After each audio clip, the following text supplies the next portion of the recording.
The Pythagorean theorem is probably one of the very first mathematical theorems we encounter at school. Everyone knows it, everyone has heard of it, and almost everyone can recite the formula by heart. And yet, surprisingly, very few people could actually explain how it is proved. What's curious is that the proof is not complicated at all. It's much simpler than you might expect. Welcome back to Behind Math. Let's get started.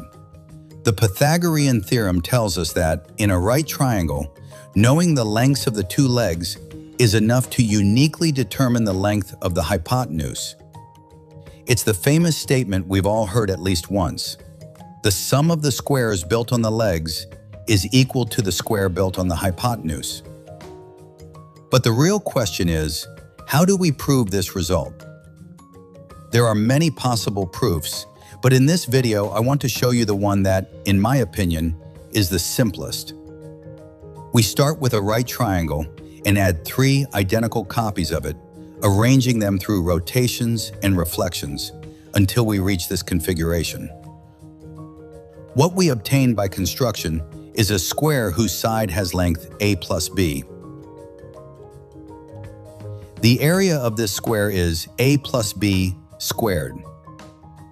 But wait, we can compute the same area in another way. We can add together the areas of the 4 right triangles and the area of the central square, whose side has length c.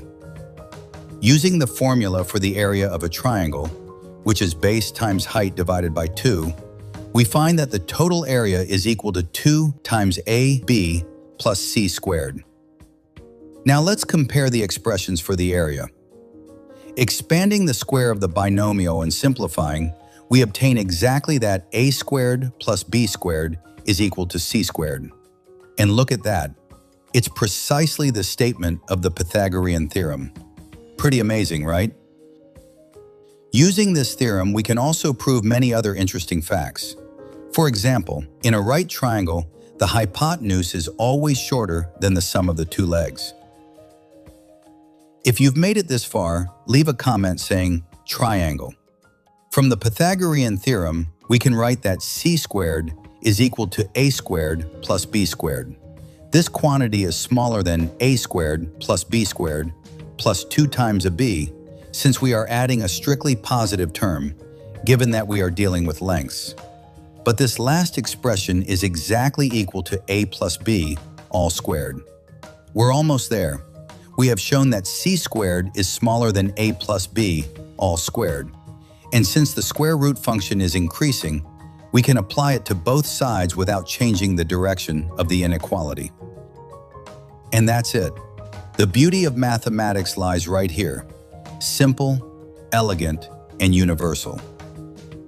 Leave a like and a comment if you enjoyed the video. See you next time on Behind Math.